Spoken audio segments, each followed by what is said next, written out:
Hello and welcome to Badminton Weekly with me, Jasmine Lim. We began the show with the number one seeds Jason Tae and Chiu Chae at the Victor Korea Masters. The Singaporean, who was on a long spell of early exits in 16 of the 17 tournaments, broke his slump with a win over Japan's Yudai Okimoto. Chiu Chae significantly improved her qualifying chances for the HSBC BWF World Tour Finals by winning her first ever Super 300 title. Here's what the top seeds say about their maiden victory.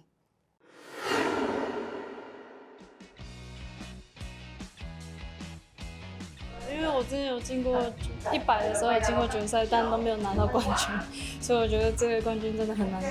我觉得心态吧，以前的时候就会很想要，很急着想要打，就是想要得分，可是发现这样反而不会得分，所以就告诉自己要稳下来，一颗一颗来。我觉得心态对我来说是最重要的。我完全没有想那么多，因为那个离我太遥远，年终真的太难了，所以我也没想那么多，就想说打好这一场球就好。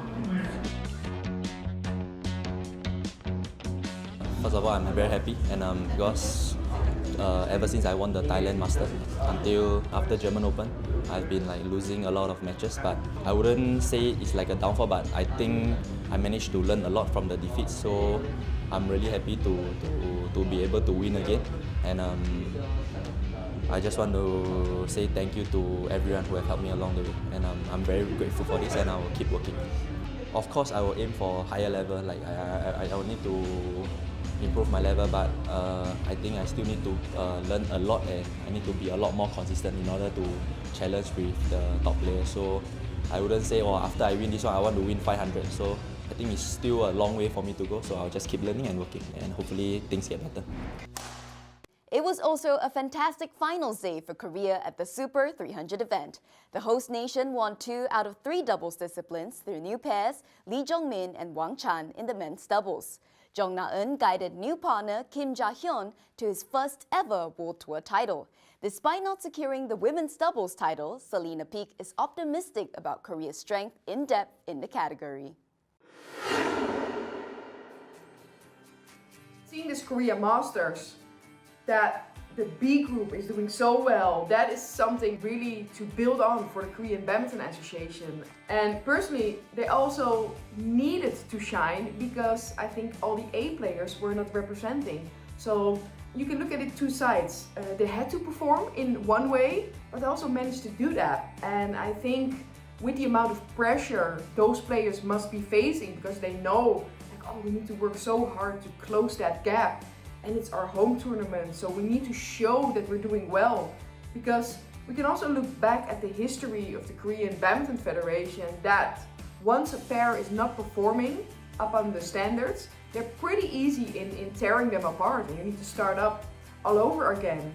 So to see the B group doing so well is for me a healthy sign that they are catching up. And it's also necessary to catch up because the gap is large, but then again you're also sparring with world-class players who are number one, winning 10 or 12 tournaments in the past few months. So for me, the Korean double strength is looking really, really good.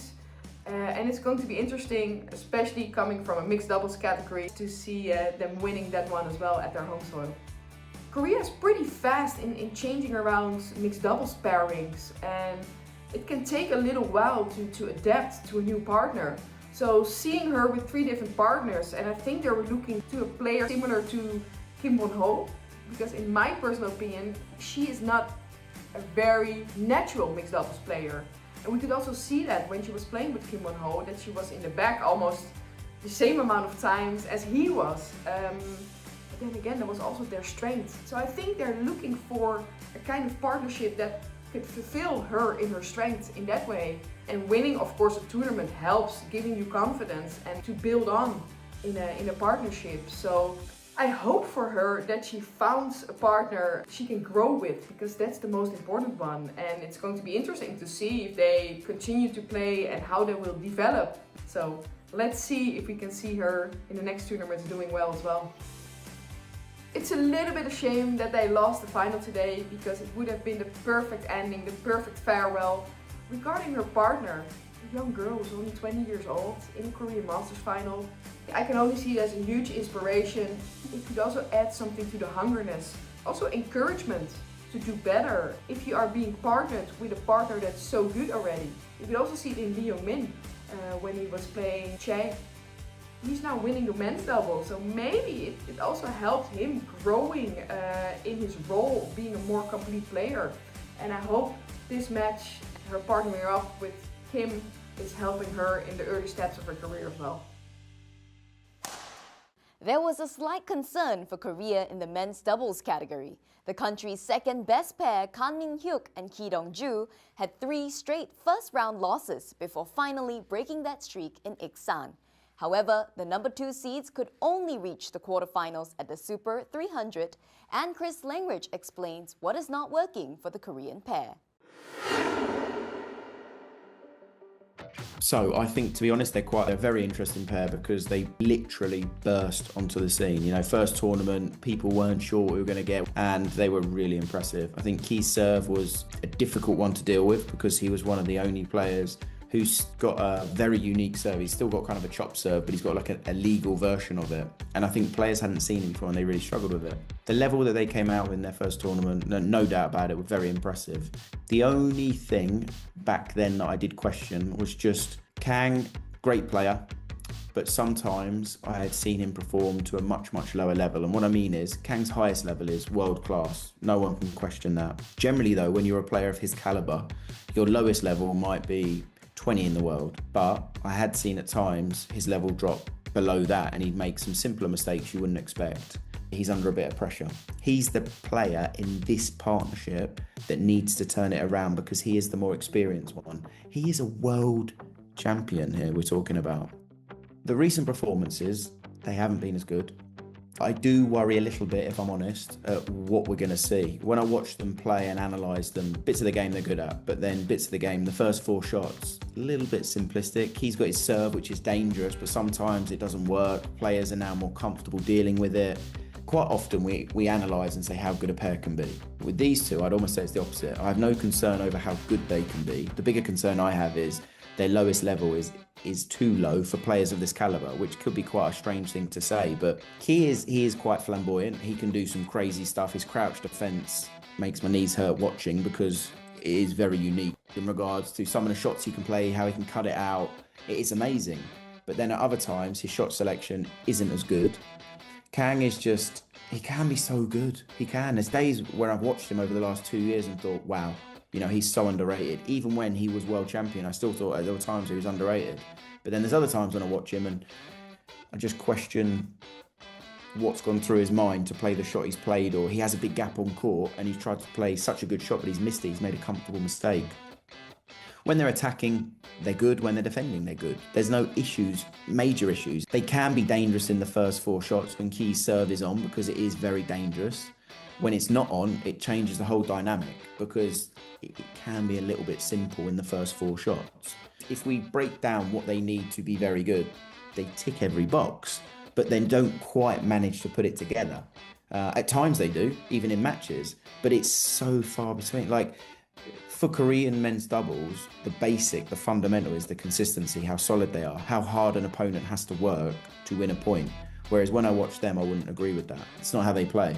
They're very up and down, but the problem is they give away too many gifts for how many points they earn at the moment, and this is why they're struggling. I do think they have another 2-3 gears from what we're seeing right now. I'd definitely say, in my personal opinion, it's too early to change anything just because they've definitely had some good results. Now, if they hadn't had any results after 11 tournaments and they hadn't shown any promise, then I would say, yes, it's time to think about it. But we have to analyse, of the 11 tournaments they've played, they have 5 strong results. So I think it will be unfair to stop the partnership now. I think they need to be given more time to see if they can make a transition now back to what we saw earlier on in the partnership. If after another 4, 5, 6 tournaments we're not seeing any improvement at all, then I would think it would be time to question if maybe this dynamic doesn't actually work, because there are other very good young Koreans coming through. Ahead of finals day at the Victor Korea Masters, a tribute was given to Kim So-young and Chae Yu-jung, who had announced their retirement from professional badminton.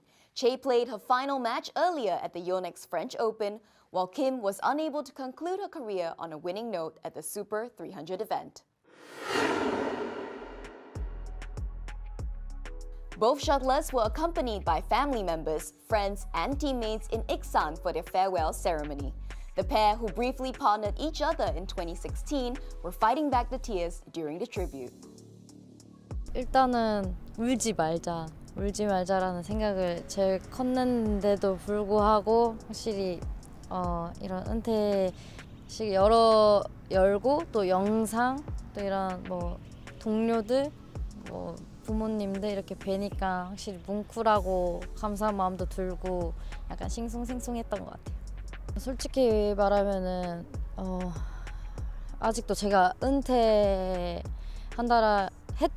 이제 끝났으니까 했다라는 감정이 아직은 이렇게 피부로 와닿진 않아요. 왜냐면 제 2의 인생을 시작한 게 아니어서 그래서 아직 뭐 피부로 와닿진 않는데 그래도 처음에는 은퇴식을 열어주셔서 너무 감사했고 영광스러웠고 그랬던 선수들이 없었는데 이렇게 좋은 자리를 해주셔가지고 만들어주셔가지고 일단 그냥 뭔들 바를 모르겠고 감사하다라는 생각과 마음이 지금 당장 그 감정이 너무 벅차서 정말 안 울겠다라는 마음으로 은퇴식을 참석했는데 그냥 바로 눈물이 터졌고 뭐 그런 예전에 제가 했던 것들 이런 것들이 많이 스쳐 지나가면서 그냥 또 눈물이 날 것 같은데 그런 약간 예전 그런 추억들이 많이 생각이 났던 것 그냥 같습니다.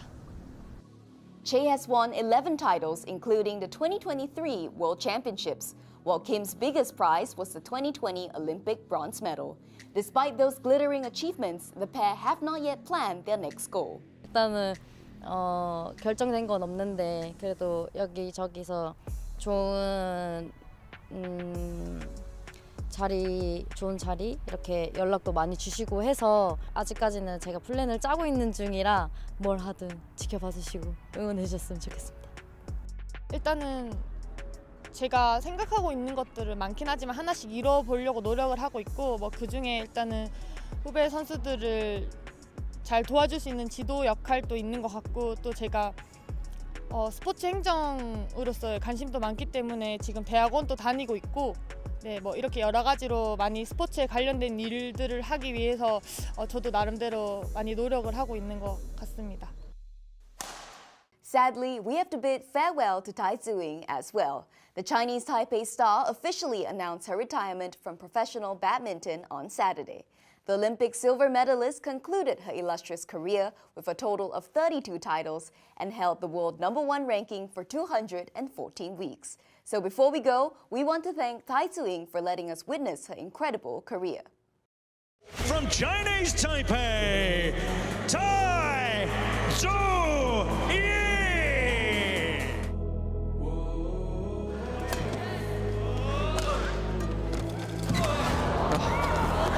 It's out, she's done it. Tai Tzu Ying.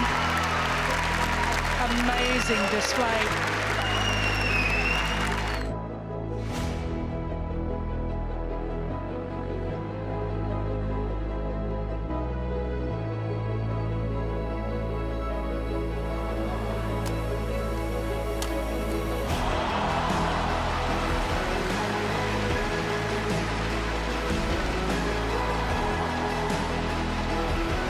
人可能会离开球场，但是我的精神不会，就是带自己的精神不会。我觉得我想带给大家的是相信自己、永不放弃的力量。